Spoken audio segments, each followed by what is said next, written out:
സുഹൃത്തുക്കളെ, മഞ്ഞൾ കൃഷി ചെയ്താൽ കേരളത്തിൽ നല്ല ലാഭം കിട്ടുമെന്ന് ഞാൻ കേട്ടു. അതുകൊണ്ട് ഞാൻ കാട്ടിലൊരു മഞ്ഞൾ കൃഷി തുടങ്ങി. മഞ്ഞൾ പാകമായി. ഇതെല്ലാം പറിക്കണം, ഉണക്കണം, പൊടിക്കണം, കുപ്പിയിലാക്കണം. എല്ലാ മഞ്ഞളും ഉണങ്ങി നല്ല കല്ല് പോലെ ആയിട്ടുണ്ട്.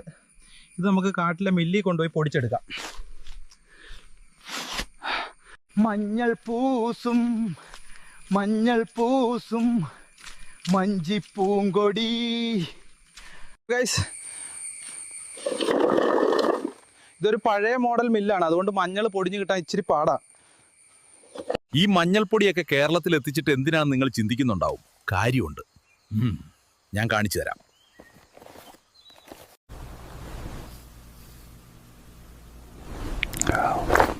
എന്റെ പൊന്ന് ബിഗ് ഫുട്ടെ, മഞ്ഞപ്പൊടി ട്രെൻഡ് എല്ലാം തീർന്നു. പുതിയ ട്രെൻഡ് വല്ലതും കൊണ്ടുപോവാ.